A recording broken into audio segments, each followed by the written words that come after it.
কান্দেন নবী ওই মদিনাতে। চিন্তা করে দেখো রে মন, রাত্রি গভীর নিশীথে মরণ কালে কে যাবে তোর সঙ্গী হইয়া কবরে। আল্লাহুম্মা সাল্লি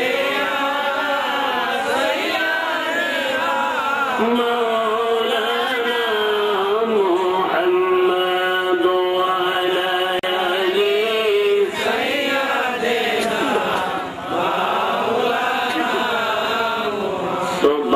সুবহানাল্লাহ আলহামদুলিল্লাহ লা ইলাহা ইল্লাল্লাহ সুবহানাল্লাহ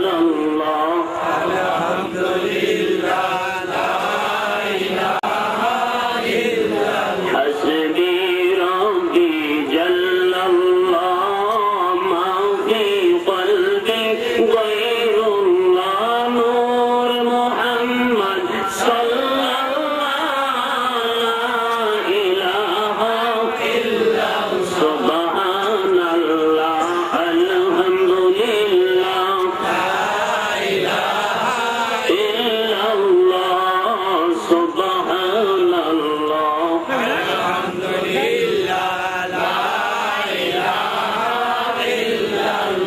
لا إله إلا الله محمد رسول الله صلى الله عليه وسلم।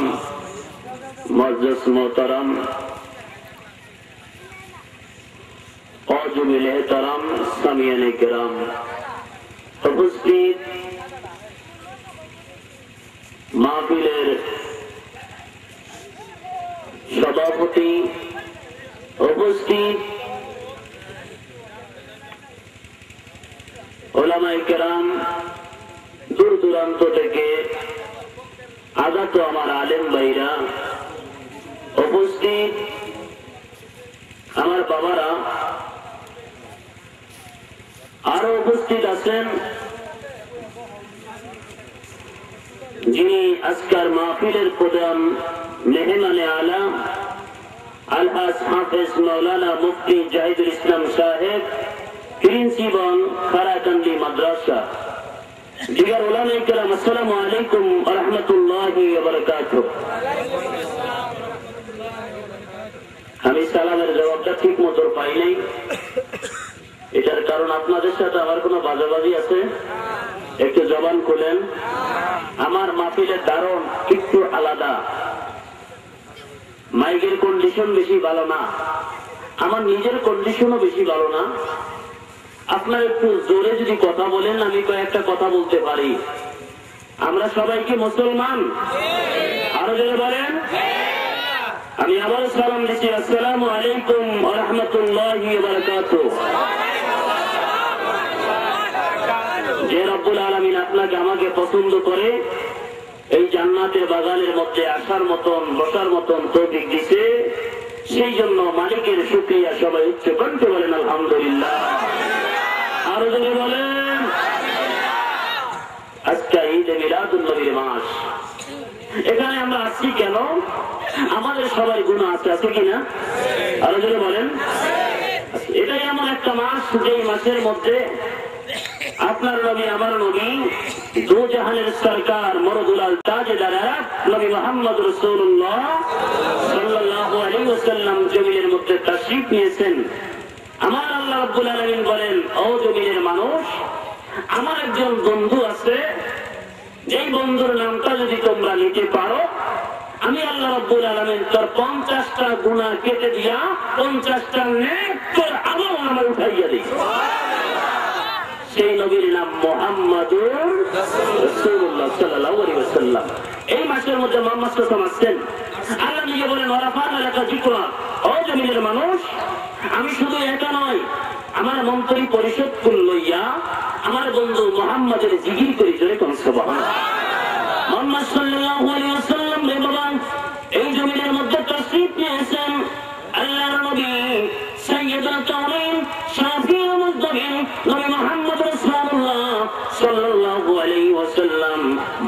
রবিউল আউয়ালে সুবে সাদিকের সময় আমার মা আমেনা বলেন, ও জমিনের মানব, আমার সন্তান মুহাম্মদ জমিনের মধ্যে আসছে। আমার পেটে যে মুহাম্মদ ছিল, আমার কোনো পেটা ছিল না, আমার পেট উঁচু ছিল না।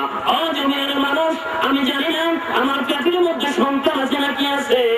আমি আমার সন্তান যখন 9 মাস 12 দিন হয়, কি জানি বলে, আমিনা রে তোমারে জানাইয়া দিই আমিনা, তোমার পেটের মধ্যে একটা সন্তান আসতেছে, তিনি হলেন সমস্ত নবীদের ইমাম, সমস্ত নবীদের ইমাম। ও বাবা, আদম থেকে ঈসা পর্যন্ত সমস্ত নবীদের চেহারার দিকে তাকাইলে জাহান্নামের আগুন হারাম হবে না। মুহাম্মদ রাসূলুল্লাহ সাল্লাল্লাহু আলাইহি ওয়াসাল্লাম এমন একজন নবী, ক্বালা রাসূলুল্লাহ সাল্লাল্লাহু আলাইহি ওয়াসাল্লাম, মান রামি ফাকাদ হাত্তা ফাইন্না শাইতান লা ইয়াতামাসসালু বিহি। আমার নবী, আপনার নবী মুহাম্মদ রাসূলুল্লাহ সাল্লাল্লাহু আলাইহি ওয়াসাল্লাম বলেন, ও জমিনের মানুষ, তোমরা যদি কেউ আমাকে স্বপ্নে দেখো, আমি রাসূল বলে দিলাম, সেজন্য আমার সাহাবী হইয়া গেছে। আর জোরে কর, শয়তান মানুষের কাছে যাইতে পারে, আল্লাহ বলেন আমি এর পাওয়ার দিতেছি। মানুষের কাছে যা বলতে পারবে আমি আল্লাহ এই পাওয়ার দিছি, মুহাম্মদ সাল্লাল্লাহু আলাইহি ওয়াসাল্লামের এই পাওয়ার দেওয়া হয় নাই, যে আমি মুহাম্মদ এই কথা শয়তানের পাওয়ার দেওয়া হয় নাই। তাহলে বোঝা যায় এখানে একটা ভালোবাসার কিছু কারণ আছে, ঠিক কিনা? আরো জোরে বলেন। আল্লাহর নবী মুহাম্মদ রাসূলুল্লাহ সাল্লাল্লাহু আলাইহি ওয়াসাল্লাম জমিনের মধ্যে তাশরীফ নিয়েছিলেন। বাবা আমার আল্লাহ বলেন, আদম থেকে ঈসা পর্যন্ত কোন নবীর টাইটেল আমি দেই নাই, কোন নবীর এমন পাওয়ার দেই নাই। আমার বন্ধু জমিনের মধ্যে পাঠানোর পরে আমি বলছি, ওমা আরসালনাকা ইল্লা রাহমাতাল লিল আলামিন। ও জমিনের মানুষ, আমার একজন বন্ধু আছে যিনি রহমাতাল লিল আলামিন। যদি তোমরা কোন মানুষ আমার বন্ধুর চেহারার দিকে মায়ার নজরে, দয়ার নজরে যদি থাকতে পারো, তাকাইতে পারো, আমি আল্লাহ রাব্বুল আলামিন তোর জন্য জাহান্নামটা হারাম করে জান্নাত দিয়া দিব। আর যদি বলে, ভালো যদি বাঁচতে চাও নবীকে বাসো, হায়রে ভালো যদি বাঁচতে চাও নবীকে বাসো, আরে নবী তারানেওয়ালা, নবী বাঁচানেওয়ালা, ভালো যদি বাঁচতে চাও নবীকে বাসো। জোরে করুন সুবহানাল্লাহ। একটা চিন্তা করেন, আদম থেকে ঈসা পর্যন্ত যদি কোন নবীর প্রশ্ন করা হয়, আপনারা কি আল্লাহরে দেখছেন? সব নবীরা এক বাক্যে বলবে, আদম থেকে ঈসা পর্যন্ত আমরা কোন নবী আল্লাহকে দেখি নাই। মুসা আলাইহিস সালাম একটু বাড়িয়ে বলবেন, আমি বলছিলাম রব্বি আরনি, আল্লাহ বলছেন লান তারানি। মুসা আলাইহিস সালাম বলছে, আল্লাহ আমার সাথে দেখা দেন। আল্লাহ বলছে, মুসা আমার সাথে তুমি আমাকে দেখতে পারবে না। কেন? আমাকে শুধু দেখবে এই জমিনের ভিতরে আমার জাতের সাথে জাত মিশাইয়া শুধু একমাত্র মুহাম্মদকে বানাইছি। সুবহানাল্লাহ। মুহাম্মদ সাল্লাল্লাহু আলাইহি ওয়াসাল্লাম এমন একজন দামি নবী। কোরআন শরীফ যে কোরআন, এটা আমরা জানতাম? এ কথা বলেন, আপনি জোরে বলেন। কোরআন যে কোরআন আমরা জানতাম? জানতাম না, শুধু জানছি মুহাম্মদ সাল্লাল্লাহু আলাইহি ওয়াসাল্লামের খাতিরে, ঠিক কি না? মুহাম্মদ সাল্লাল্লাহু আলাইহি ওয়াসাল্লাম যদি না পাইতাম, আল্লাহ নিজে বলেন, লাউলা কানা মা খালাকতুল আফলাক, আমি আসমান জমিন কিছুই বানাইতাম না, শুধু বানাইছি আমার বন্ধু মুহাম্মদের কারণে। জোরে করুন সুবহানাল্লাহ। এই মুহাম্মদ সাল্লাল্লাহু আলাইহি ওয়াসাল্লাম 12 রবিউল আউয়ালে আসছেন। বাবা মুহাম্মদ সাল্লাল্লাহু আলাইহি ওয়াসাল্লাম এমন একজন নবী, যে নবী আপনার এই কবরের উদ্যোগে, কবরের মুদ্রার উদ্যোগে বা এখানে দোয়া মাহফিলের আয়োজন করা হয়েছে, এই কবরের মধ্যে নবী আছে কিনা? আরো যদি বলেন, আছে। মুহাম্মদ সাল্লাল্লাহু আলাইহি ওয়াসাল্লাম আপনার কবরে আছে। আপনার বাবা যাবে না, আপনার মা যাবে না, আপনার কোন বিশ্বাস যাবে না, কোন মুক্তি যাবে না, কোন মুফাসসির যাবে না, শ্বশুর শাশুড়ি কেউ যাবে না, সব আপনার শত্রু হয়ে যাবে। মদিনা বলে ডাক দিয়া বলে, ও উম্মতেরা, আমি রাসূল তোমাদেরকে জানাইয়া দেই, যদি আমল করতে পারো, 5 ওয়াক্ত নামাজ পড়তে পারো, হালাল হারাম বাইতে যদি গাইতে পারো, আমি রাসূল ওয়াদা দিলাম, যখন তোমার লাশটা কবরের মধ্যে দিবে, আমি রাসূল তোমার কবরে দিবার আগে আমি তোমার কবরের মধ্যে পৌঁছে যাব। নবী কবরে আসেনি? মুহাম্মদ সাল্লাল্লাহু আলাইহি ওয়াসাল্লাম 12 রবিউল আউয়াল এই জমিনের মধ্যে তাশরীফ নিয়েছে। রে বাবা, মুহাম্মদ সাল্লাল্লাহু আলাইহি ওয়াসাল্লাম কেমন তারা নবী, একটু চিন্তা করেন।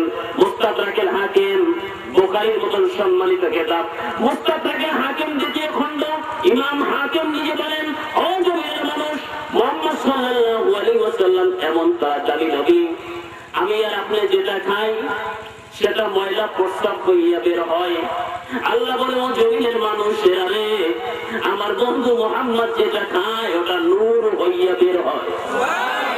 আর জোরে কোন, শুধু এটাই দলিল নয়, শাইখ আব্দুল্লাহ মুহাদ্দিস জলিল রাহমাতুল্লাহ আলাইহি মাদারিজুন নবুওয়াত কিতাবের মধ্যে লেখেন, বুখারী শরীফ দেখেন, উহুদের যুদ্ধের সময় নবীজি যুদ্ধের ময়দানে নবীজির দাঁত মোবারক শহীদ হয়েছে। শহীদ হওয়ার পরে নবীজির রক্তগুলো উহুদের ময়দানে পড়তে আসছে।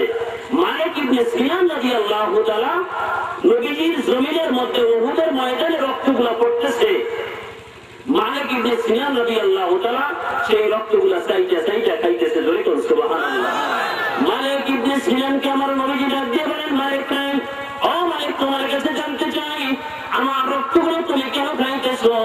বলে, ইয়া রাসূলুল্লাহ, ইয়া হাবিবাল্লাহ, নবী গো, আপনার রক্ত উহুদের ময়দানে আমার ভয় লাগে গো নবী।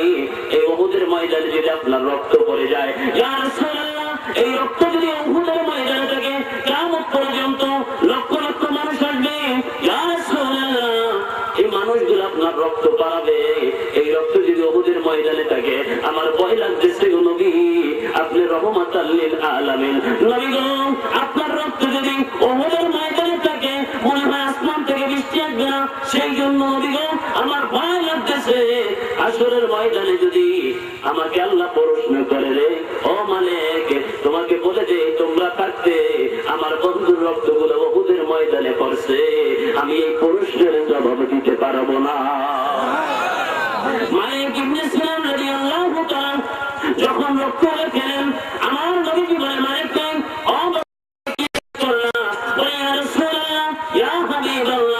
আমার ভয় হইতেছে। বলে, হ্যাঁ, আসমান থেকে যদি রক্ত থাকে গো নবী, এই রক্ত যদি উহুদের ময়দানে থাকে আসমান থেকে তো বৃষ্টি আসবে না গো নবী, আমার ভয় হইতেছে।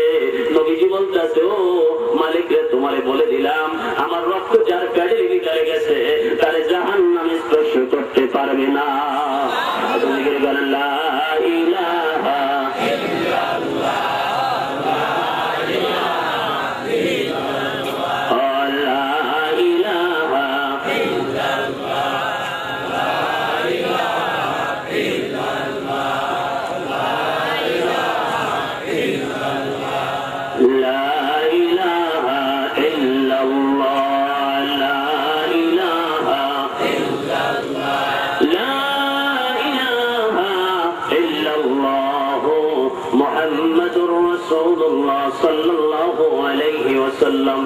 বাবা, আমরা এখানে আসছি এই কবরের শেষ ঠিকানার পারে, ঠিক কিনা?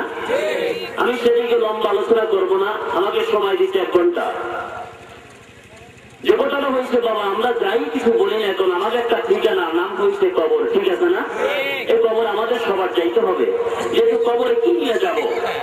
আমি 1 বছর খানা যদি খাই, তাহলে 1 বছরের খানা আমি জমিন থেকে ধান বা চাল, এটা আমি 1 বছরের খোরাক রাখি কি রাখি না?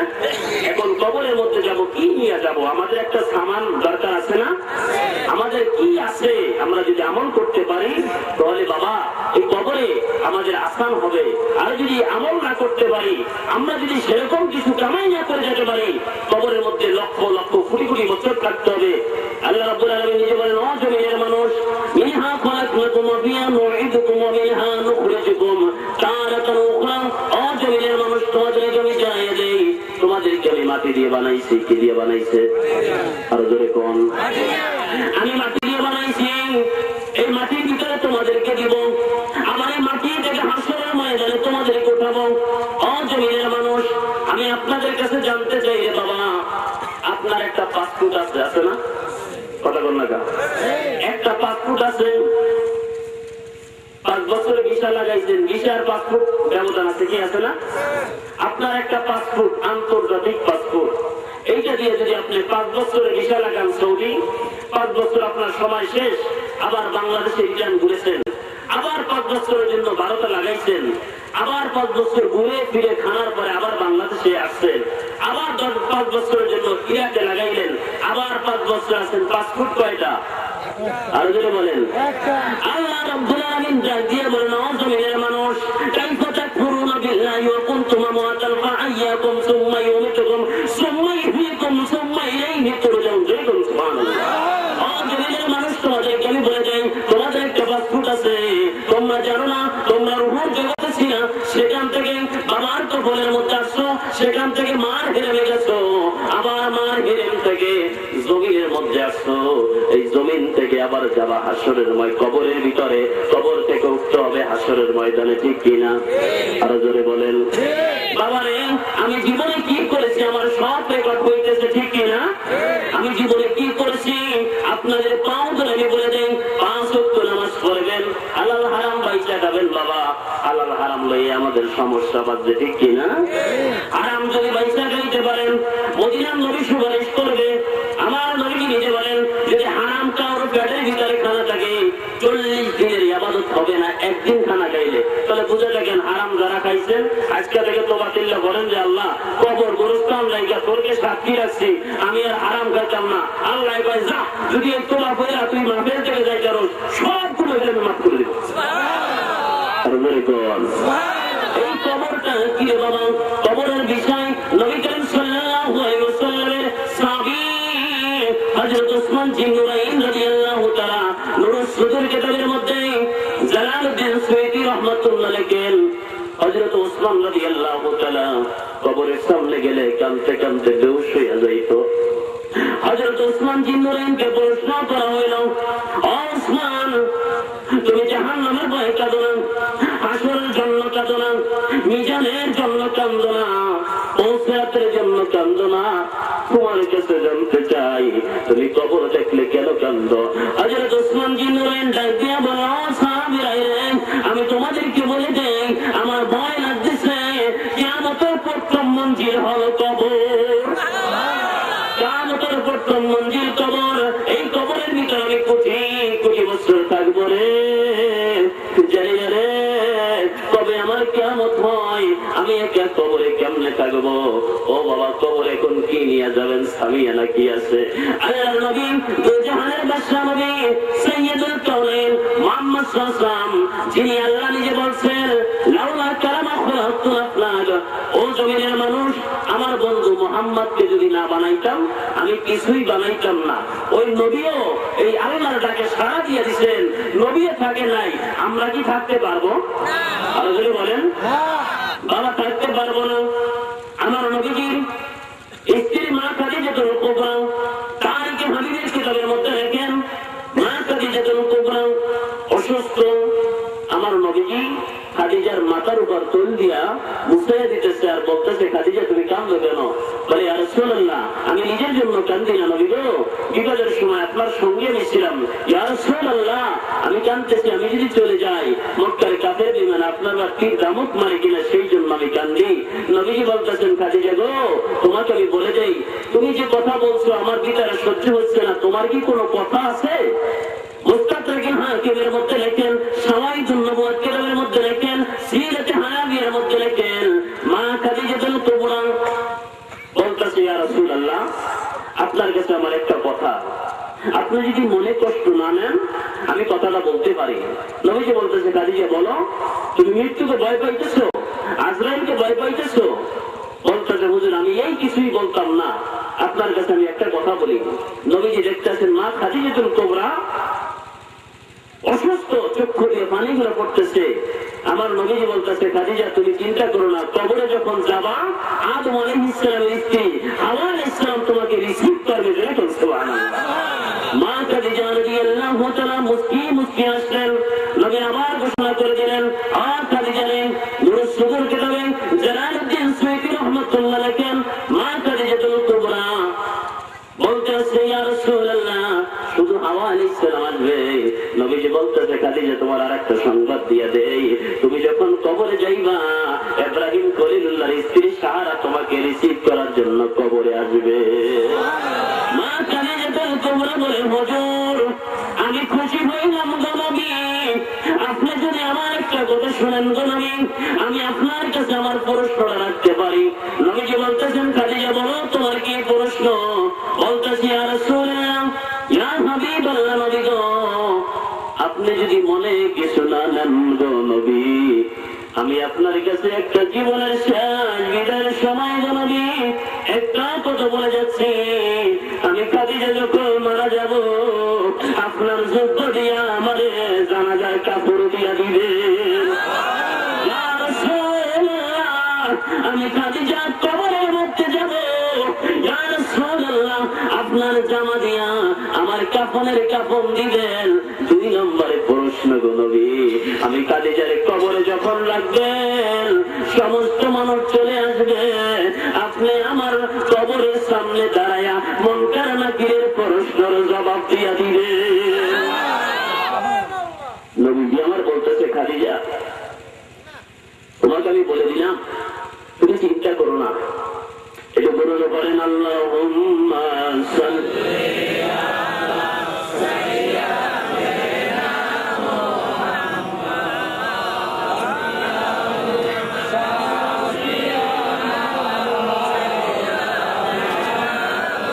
আপনারা কি নবীর আছে?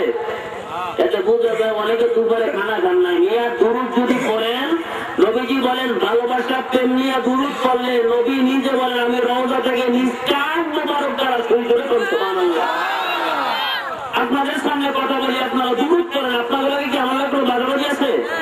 আর দুরূদ পড়েন জোরে জোরে। নবীজি নিজে বলেন যে ব্যক্তি প্রেম ভালোবাসা রাখেন নিয়ে কি নিয়ে কবরে যাবেন, জোরে বলেন আল্লাহুম্মা সাল্লি আলা সাইয়্যিদিনা মুহাম্মদ।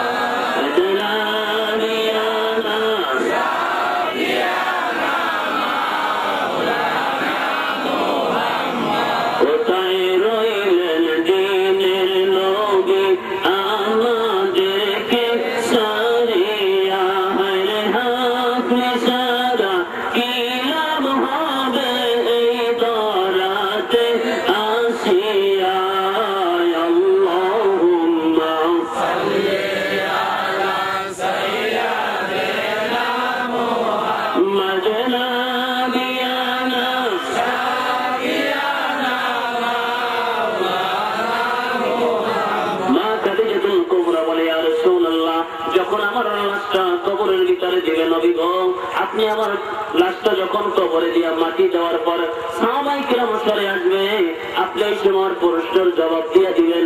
নবীজি বলতেছে, খাদিজা রে, আচ্ছা ঠিক আছে, তোমার প্রশ্নের জবাব দেওয়া হবে। আমার নবীজি বিবি মা খাদিজাতুল কুবরা যখন ইন্তেকাল করলেন, নবীজি কাফন দাফন সব কমপ্লিটের পরে কবরের ভিতরে যখন দিলেন, সাহাবায়ে কিরাম বলেন, আমরা দেখি নবী করিম সাল্লাল্লাহু আলাইহি ওয়াসাল্লাম কবরের খাদিজার কবরের সামনে দাঁড়াই আছে। সাহাবায়ে কেরাম বলেন, আমরা দূরে, নবী আমাদেরকে বলতেছে, ও সাহাবায়ে কেরাম তোমরা একটু দূরে যেয়ে দাঁড়াও, আমার সাথে খাদিজার সাথে গোপন চুক্তি হয়েছে।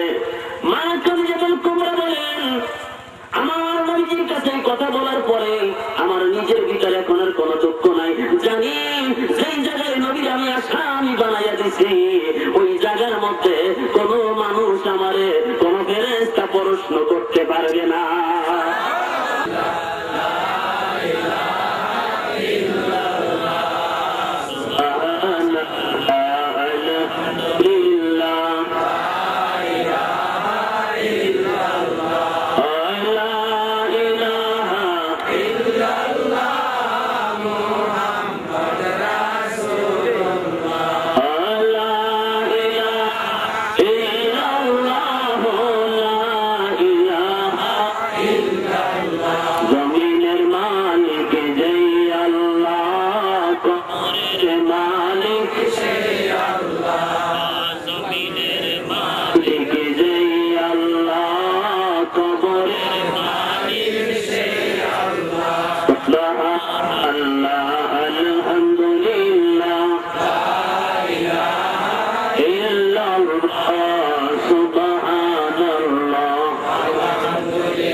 রাসূলুল্লাহ, ইয়া হাবিবাল্লাহ, আল্লাহ বলছেন আপনি কোনো চিন্তা করবেন না, আপনি কবরের সামনে কারিগর আছেন, সেই জন্য আল্লাহ রাব্বুল আলামিন মুনকার নবী মুনকার নাকিরকে কিয়ামত পর্যন্ত যাওয়া বন্ধ করে দিয়েছে। আপনাদের পাও ধরে বলে দেয় আজকে কবর আমাদের শেষ ঠিকানা, এই জায়গার মধ্যে আমাদের যাইতে হবে। আমাদের আমল কি নিয়ে যাবেন? সাইয়্যিদুল কাউনাইন মুহাম্মদ সাল্লাল্লাহু আলাইহি ওয়াসাল্লাম তিনিও জমিনে থাকতে পারে নাই, আমরা কি থাকতে পারবো? আরো জোরে বলেন। আমি কি কথা বলবো? কথা বললেই মাইক চলে যায়, কথা বলে লাইনে বাড়ি মারে।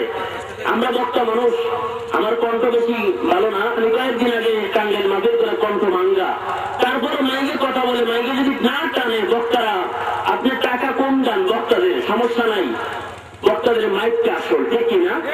আমি এখানে আসছি, আমার প্রধান বক্তা যে মাহফিল করবে কিভাবে এই মাইকটা আমি নিজে বলতে পারি না। আমরা বক্তা মুহাম্মদ সাল্লাল্লাহু আলাইহি ওয়াসাল্লাম নিজে বলেন, ও জমিনের মানুষ, তোমাদেরকে আমি বলে দেই তোমাদের শেষ ঠিকানা কবর। এই কবরের জন্য কিছু তোমরা তৈরি করো। এই কবরের জন্য তৈরি করা দরকার আছে কিনা? এই কবরের মধ্যে যদি আপনি যান আপনার কেউ যাবে না, তবে এই কবরের জন্য আপনার সামিয়ানা ইবাদত, যদি নামাজ পড়ে তাসবিহ তাহলিল, আপনার যদি আমল না থাকে তবে শাফায়াত করবে। আর যদি বলেন ও বন্ধু আমার, আল্লাহ রাব্বুল আলামিন বলেন, ও জমিনের মানুষরা, আমি তোমাদের কাছে একটা কিতাব দিছি, যে কিতাবটার নাম যালিকাল কিতাবুল লা রাইবা ফি। আমি একটা কোরআন দিছি, আমি তোমাদের কাছে কিতাব দিছি, এই কিতাবের মধ্যে কোনো সন্দেহ নাই। আর যদি বলেন এই কোরআন যদি কোনো ব্যক্তি, আপনি বাইবেল দেখেন, মহাভারত দেখেন, রামায়ণ দেখেন, যত গীতার বই আছে, যত ডিকশনারি আছে, যত রাইটার আছে, যত লেখক আছে, যত বই আছে, যত গাইড আছে, যা কিছু আছে বাবা, কোনটা তেলাওয়াত করলে সওয়াব হবে না। আমার আল্লাহ বলেন, আমার কোরআন যদি কোনো ব্যক্তি একটা শব্দ উচ্চারণ করে, আমি আল্লাহ রাব্বুল আলামিন ওই বান্দার 10টা পাপ কেটে দিয়ে 10টা নেক তার আমলনামায় উঠাইয়া দিই। আমার বন্ধু মুহাম্মদ রাসূলুল্লাহ সাল্লাল্লাহু আলাইহি ওয়াসাল্লাম এই জমিনের মধ্যে পাঠাইছি। নবী 63 বছর বয়সে নবীর কাছে হযরত আজরাইল আলাইহিস সালাম, নবী আমার অসুস্থ বাবা, নবীজি আমার অসুস্থ। আজরাইলকে আমার নবী পাঠাইছেন, আজরাইল আমার বন্ধুর কাছে তুমি যাও।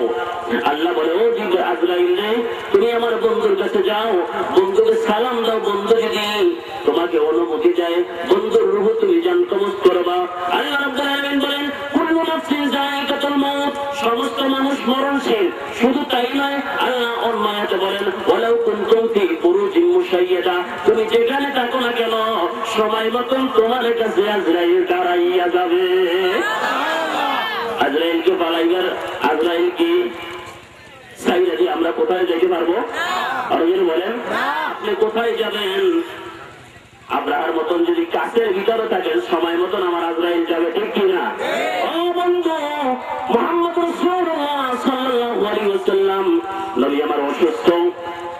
নবীজির হুজরার ভিতরে জিবরাইল আলাইহিস সালাম আসছেন, মা ফাতেমা বসা, সাহাবায়ে কেরাম বসা, দরজার মধ্যে খটখট আওয়াজ দেওয়া হয়েছে। আমার নবীজি অসুস্থ, নবীজি যার ভিতরে জ্বর মোবারক, নবী কথা বলতে পারে না। দরজার মধ্যে খটখট আওয়াজ দিচ্ছেন, ভিতর থেকে ফাতেমা বলেন, কে আপনি দরজার মধ্যে খটখট আওয়াজ দিতেছেন? আমার বাবার সঙ্গে কথা বলা যাবে না, আমার বাবা অসুস্থ। মা ফাতেমা এই কথা বলার পরে আস্তে আস্তে করে দরজার সামনে গেলেন, দরজাটা খুলে দেখেন মা ফাতেমা এমন একটা লোক আসছেন, তার পাও দুইটা জমিয়ে মাথার আসমান বরাবর। আমার নবীজির কলিজার টুকরা ফাতেমা বলতেছে, বাবা রে, জীবনে কত মানুষ দেখছি রে বাবা, ও বাবা এমন একটা মানুষ আসছে রে বাবা, তার পাও দুইটা জমিনে মাথার আসমান বরাবর রে বাবা, এই মানুষটারে বলে দিচ্ছি আপনি চলে যান। নবী আমার চোখের পানি ছেড়ে দিয়ে বলে, ফাতেমা রে, ও মা ফাতেমা, সমস্ত মানুষকে ফিরাইয়া দেওয়া যায় রে মা, এটা এমন মানুষ এটারে ফিরাইয়া দেওয়া যায় না। বলে ফাতেমা রে, এটা এমন কিছুক্ষণের ভিতরে তুমি ফাতেমারে ইয়েতিম বানাইয়া দিলে। ফাতেমা বলতেছে বাবা গো তুমি বলো গো বাবা এই ব্যক্তিকে। বলে মা গো এই ব্যক্তি হলো আজরাইল। ফাতেমা বলে বাবা আজরাইল যেই ঘরের মধ্যে যাই রে বাবা ওই ঘরে তো ইয়েতিম বানাইয়া যায়। ফাতেমা বলতেছে বাবা গো তোমার কাছে জানতে চাই রে বাবা এই যে হাসরের ময়দান হবে হাসরের ময়দান আমি বাবা তোমার কোন জায়গায় পাবো? নবীজি আমার বলতেছে ফাতেমা তুমি হাসরের ময়দানে আমার মিজানের পাল্লায় পাইবা। বলতেছে বাবা রে হাসরের ময়দানে মিজানের পাল্লায় যদি না পাই তোমাকে কোন জায়গায় পাবো? আমার তুমি পৌঁছে রাতে পাইবা। পৌঁছে রাতে যদি না পাই বাবা কোন জায়গায় পাবো? তুমি আমাকে জাহান্নামের দরজায় পাইবা। বাবা সেখানেও যদি না পাই তোমাকে কোন জায়গায় পাবো? আমার নবী ডাকলেন ফাতেমা রে হাসরের ময়দানে দক্ষিণ উত্তর কোণে আমার রাসূল পাইবি। ও ফাতেমা তোমার আমি জানাইয়া দেই তুমি কোনো চিন্তা করো না। ফাতেমা বলে বাবা তোমার কাছে জানতে চাই হাসরের ময়দানে এত জায়গার মধ্যে তুমি কেমনে যাইবা? বলে ফাতেমা রে তোমাকে আমি বলে দেই রে মা হাসরের ময়দানটা আমার আল্লাহ রাব্বুল আলামিনের কাছে। আমার আল্লাহ যখন মাকামে মাহমুদের মধ্যে বসবে ওই সময় আমি চেয়ারের কাছে যাব না যতক্ষণ পর্যন্ত আমি একবার জাহান্নামে ধরে মারবো আর একবার মিজানের পাল্লায় যাব আর একবার পৌঁছরাতের পারে যাব আর একবার জাহান্নামের কোনায় যাব। ও ফাতেমা আমার উম্মতের জন্য আমার জীবনটা কুরবানি করেছি। আরো জোরে বলেন ও ফাতেমা আমার উম্মতের জাহান্নামে নিবে। আমি মায়ের নবী দয়ার নবী আমি উম্মতের দরদি। আমার নবীর মেয়ে ফাতেমা বলে বাবা তোমার উম্মতের কিভাবে দিবে জাহান্নামে তুমি একটু বলে দাও। বলে ফাতেমা রে আমার উম্মতের হাতে রশি বাঁধবে। হাতে রশি বাইলা বেরির মতন বা ছাগলের মতন টাইলে টাইলে হেসরাইয়া হেসরাইয়া জাহান্নামের ভিতরে নিবে আর ফিরাইয়া ফিরাইয়া বলবে ও মুহাম্মদ মুহাম্মদ রে আমার তো জাহান্নামে নিয়ে যাইতেছে। আমি নবী হাসরের ময়দানে ও ফাতেমা রে আমার গুনাহগার উম্মতেরা যারা 5 ওয়াক্ত নামাজ পড়ে তাদের মধ্যে যদি ভুল ত্রুটি কোনো গুনাহ করে থাকে ওই টিভিকে ধরিয়া ধরিয়া আমি জান্নাতে ঢুকাইয়া দিব। মোহাম্মদ সাল্লাল্লাহু লাগবে কিনা? আর যদি বলেন বন্ধু কবরের মধ্যে যাইবা কবরের মধ্যে কি নিয়ে যাবা? সমস্ত মানুষ মরে না ঠিক কিনা? আর যদি বলেন আল্লাহ রাব্বুল আলামিন নিজে বলেন মিনান নাবিয়িনা ওয়াস সিদ্দিকিনা ওয়াস শুহাদাই ওয়াস সালিহিন। 4 শ্রেণীর মানুষ তারা পর্দা করে কি করে? আর যদি বলেন মুহাম্মদ সাল্লাল্লাহু জিন্দা না মুর্দা? আর যদি বলেন জিন্দা। মুহাম্মদ সাল্লাল্লাহু জিন্দা নবী হায়াতুন নবী। আসলে একটু বাস্তবে প্রমাণ যায়। সিরাতে হালাবিয়ার মধ্যে লেখেন তারিখে হাবিবের মধ্যে লেখেন মুহাম্মদ সাল্লাল্লাহু জিন্দা নবী কি নবী? আর যদি বলেন মুহাম্মদ সাল্লাল্লাহু আলাইহি ওয়াসাল্লাম পর্দা করার পর 555 হিজরিতে মুহাম্মদ সাল্লাল্লাহু আলাইহি ওয়াসাল্লাম রওজা শরীফের ভিতরে আছেন জিন্দা নবীর প্রমাণ নেন।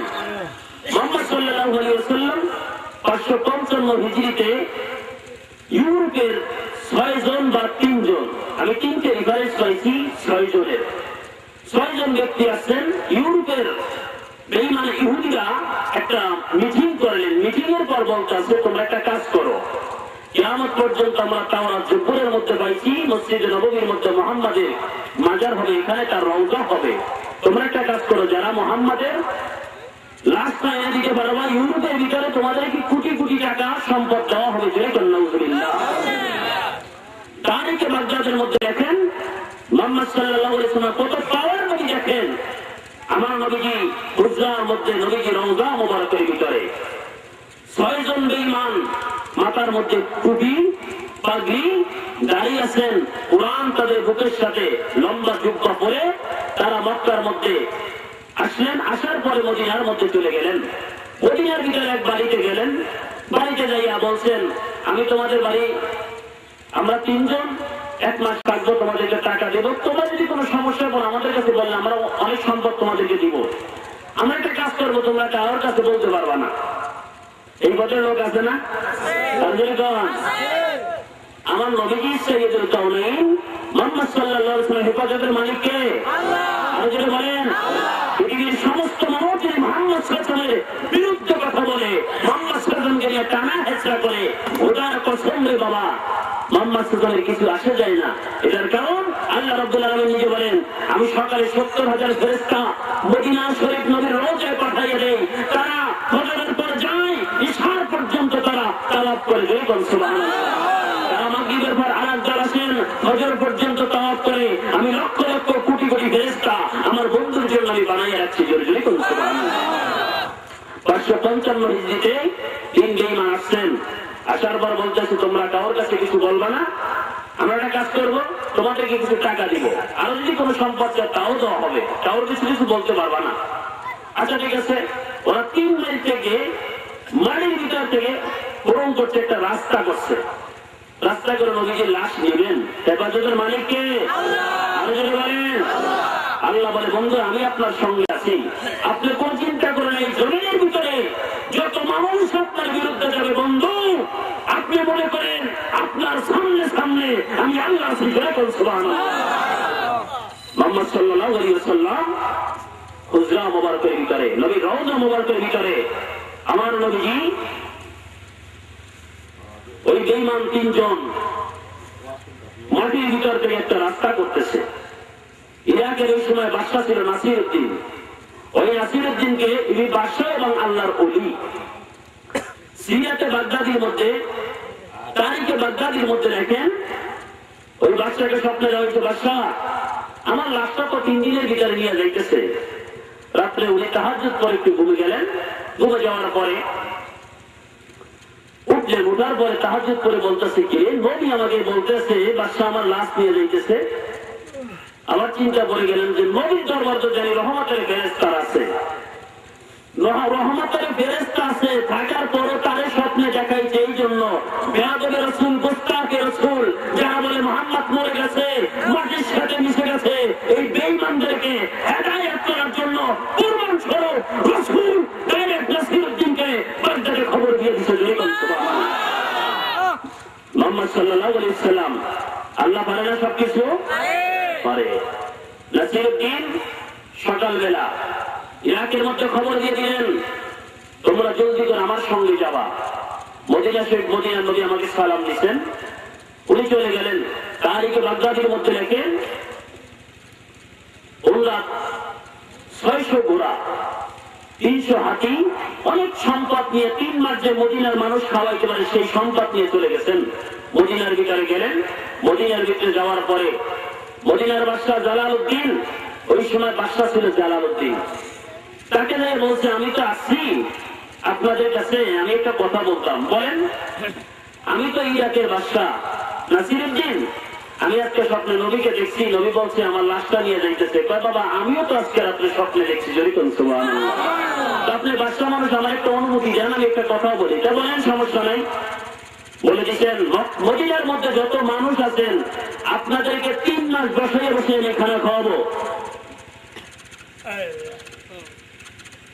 আপনার একটা কাজ করেন, সমস্ত মানুষ আমার দাওয়াতের ভিতরে আসবেন। প্রথম দিন অনেক জুম্বা উট জবাই করে মানুষদেরকে খাওয়ালেন। খাওয়ানোর পরে আবার ঘোষণা দিলেন, কোন মানুষ এখনো বাকি আছে? দ্বিতীয় দিন আবার মানুষ আসলেন। তৃতীয় দিন আবার ধমক মারে বলছেন, নবীজি যে 3 জনের চেহারা দেখাইছে এই 3 জন তো এখানে নাই, এখনো গোপনে মানুষ আছে। হঠাৎ করে এক ব্যক্তি দাঁড়াইয়ে বলেন, বাদশা আপনি বারবার ঘোষণা দিচ্ছেন, আমরা বারবার বলে দিচ্ছি, এখন মদিনার কোন মানুষ বাকি নাই। 3 জন মানুষ ইউরোপ থেকে আসছেন, তারা মুত্তাকিন, পরেজগার, বেঈমান, দুশমন রাসূল। বাবারে একটা কথা আছে, বাঘ ধরতে হলে বাঘ লাগে, লাগে কিনা? আর যদি বলেন আমাদের দেশে পৃথিবীতে মুমিনের যেরকম মুনাফিকও সেরকম আছে কিনা? রং ধরতে পারবে না, একই লেবাস, সবকিছু একই, খালি ইমানের মধ্যে একটু গরমিল, ঠিক কিনা? মুহাম্মদ সাল্লাল্লাহু আলাইহি ওয়াসাল্লাম এমন একজন নবী, যেই নবী সবকিছু জানতেন তারপর বলতেন না। এটার কারণ নবী করিম সাল্লাল্লাহু আলাইহি ওয়াসাল্লাম যখন আব্দুল্লাহ ইবনে উবাই মুনাফিকের জানাজা পড়েন, হযরত ওমর তার চাদর জামাটাই না রাখছে, হুজুর আপনি ওই বেঈমানের জানাজা আপনি যাইয়েন না, ওটা মুনাফিক। নবীজি বলেন, ওমর তুমি জানো না আমি ওর যদি জানাজা পড়ি এখানে 30 জন মুনাফিক, মোটা মোটা মুনাফিক আছে, তারা মুনের মতন কলমা পড়ে তারা মুসলমান হয়ে যাবে। তারা 3 জন আসে নাই, আর আবার ঘোষণা দিচ্ছে এখনো কি মানুষ আছে বাকি? বলতেছে হ্যাঁ আছে। ওই 3 জনকে লো আমরা যাই, যা দেখতেছে কোরআন তেলাওয়াত করতেছে, দরজা খটখট আওয়াজ দিছে, ওই সময় কোরআনের শব্দ শোনা যায়। বলতেছে বাবা তোমরা যাও নাই কেন? আমি বাদশা মানুষ ডাক দিছি, তোমার সমস্ত মানুষ মদিনায় গেছে, আমার খানা খাইছে, তোমরা যাও নাই, তোমাদেরকে লাগে টাকা দিতাম। বলতেছে আমরা আল্লাহ বিরু মানুষ, পরেশগারী মানুষ, আমরা মানুষের বাড়ি খানা খাই না, কোরআন তেলাওয়াতে ব্যস্ত। যখন তাদের চেহারা দেখানো হয়েছে, নাসিরউদ্দিন বলে এই বেঈমান দেখতে সেই বেঈমান, নবীজি আমাকে রাত্রে স্বপ্নে দেখাইছে। তারপরে বলতেছে আচ্ছা ঠিক আছে তোমরা নামাজই পড়ো না, জিকিরের তালেই থাকো, আচ্ছা ঠিক আছে। তোমাদের যে চট আছে না, তোমরা যে বীজটা বানাইছো চটটা একটু উঠাও তো। উঠাইলেন, উঠানোর পরে বাবা দেখতে আছে চটের নিচে বড় একটা রাস্তা, নবীজির রওজা, বাকি শুধু একা। এই পর্যন্ত তারা বেঈমানরা ভিতরে গর্ত করছে, একটা মানুষ হাইটে যাইতে পারতো, জোরে কোন নাউজুবিল্লাহ। মুহাম্মদ সাল্লাল্লাহু আলাইহি ওয়াসাল্লাম এগুলো আল্লাহ পারতো না? আর জোরে কোরআন আল্লাহ করে না। এই জন্য পৃথিবীটার মানুষ দেখ আমার নবীর বিরুদ্ধে যারা করছে তাদেরকে আমি ছেড়ে দেই নাই। আমি আল্লাহ সব কিছু জানি, সব কিছু আমি করি, কিছু কিছু জিনিস মানুষকে আমি করাই। মুহাম্মদ সাল্লাল্লাহু আলাইহি ওয়াসাল্লাম ওই 3 জন ব্যক্তি নাসিরউদ্দিন হাতের মধ্যে রশি লাগাই দিলেন, আসো মসজিদে নববীর সামনে আনলেন, নিচে লাকড়ি জ্বালাইয়ে দিলেন, 3 জনকে দাঁড় করাইয়ে দিলেন, পুরা মানুষ মাইরা 13 জন বিদায় করে দিলেন। প্রশ্ন থাকতে পারে হুজুর আমি মন গড়া কথা বলছেন না, তারিখে বাগদাদি দেখেন, তারিখে হাবিব দেখেন, সিরাতে হালাবিয়া দেখেন, কয়েকটা কিতাব দেখে তারপরে জামালির লোক ধাক্কা দিয়েন না, আজকে ধাক্কা দিয়েন না, কেন কেতাবাদি পড়ে আসছি। মুহাম্মদ সাল্লাল্লাহু আলাইহি ওয়াসাল্লাম মায়ার নবী, দয়ার নবী, হে জিন্দা, এখনো জিন্দা, ঠিক কিনা? 3 জন ব্যক্তিকে হাতে রশি বাইরা বড় একটা শিখের সাথে আগুন নিচে জ্বালাইয়ে দিতে করতে আছে। তাকে প্রশ্ন করা হয়েছে মানুষকে আগুন দিয়ে জিক জানার পড়া তো জায়েজ নাই, আপনি করলেন কেন? নাসিরউদ্দিন বলছেন মদিনার নবী রওজা থেকে বলছেন তোমরা যদি এদেরকে মাইরে ফেলাও তাহলে কবর হবে, যে কোনো একটা জিনিস হলে কিয়ামত পর্যন্ত শয়তানেরা আমি রাসূলুল্লাহর রওজাটাকে ছাই করে দিয়া ওই বেঈমানদেরকে পূজা দিবে, তোমরা পুড়ে ছাই করে দাও, কিয়ামত পর্যন্ত যে বেঈমানেরা এই জায়গায় মাথা লাগাতে পারে না, আমার দরবারে আমার রওজার সামনে কোন শিরকের কাজ যে করতে পারে না, সেই জন্য তাদেরকে পুড়িয়া ছাই বানানো হয়েছে। যদি বলুন সুবহানাল্লাহ। আপনাদেরকে আমি আর সামনে বেশি যাব না বাবা, আমার আলোচনার টাইমটা ছিল, সময় শেষ হয়ে গেছে।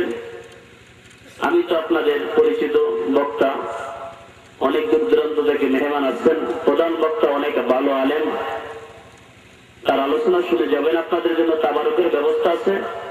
আসেন এই ফাঁকে নবীজিকে একটু সালাম জানাইয়া দেই। ইয়া নবী সালামু আলাইকা ইয়া রাসূল সালামু আলাইকা ইয়া হাবিব সালামু আলাইকা সালাওয়াতুল্লাহ আলাইকা সাইয়্যিদি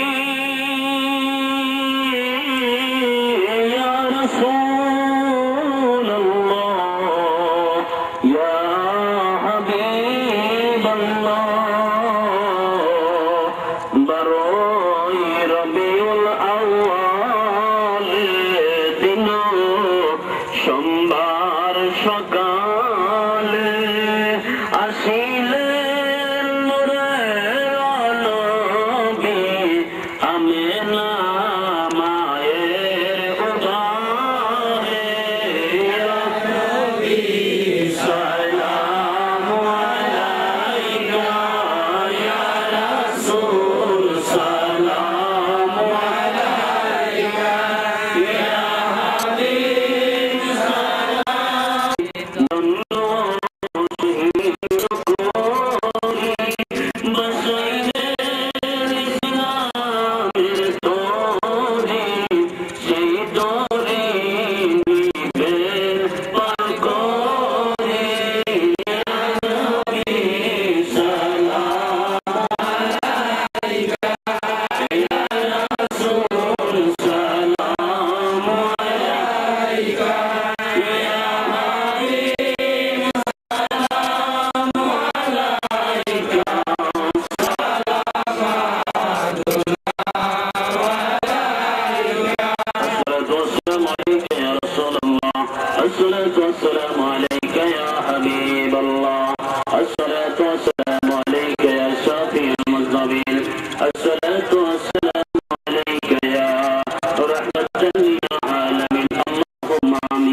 وترحمنا لنكون من الخاسرين معبود معبود তুমি আসমানে না জমিনে পাহাড়ে না দরিয়ায় আমার জন্য তোমার মায়া লাগেনি আমার জন্য দয়া লাগেনি আল্লাহ আমরা আমার গুনাহ মাফ করছনি আমরার জন্য দয়া লাগেনি আল্লাহ আমরার নানা নানির গুনাহ মাফ করছনি আমরার জন্য দয়া লাগেনি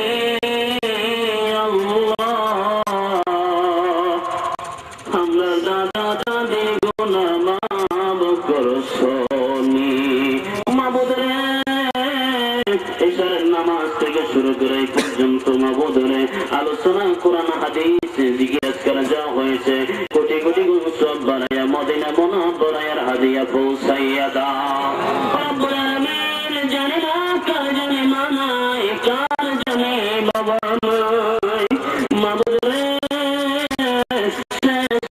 কবরের পারের মাহফিল আল্লাহ এই কবরতে তুমি যে গরিবেরা কে জামুক মাসেস পর্যন্ত নবীরা দেখতে পারি নাই আল্লাহ যার চেহারার দিকে তাকাইলে জাহান্নামের আগুন হারাম হইয়া যায় মাবুদ রে জীবনের শেষ বার হইল তোমার বন্ধু এক নজর দেখাইয়া দিও মক্কা মদিনা না যাইতে পারল আল্লাহ যখন সে যে ঠিকানা আজরাইল দাঁড়াইয়া যাবে মদিনার নবীর সামনে রাইখা মধুর কালিমা অন্তরে জারি করে দিও বাক্য কলমাইতে লা ইলাহা ইল্লাল্লাহ মুহাম্মাদুর রাসূলুল্লাহ সাল্লাল্লাহু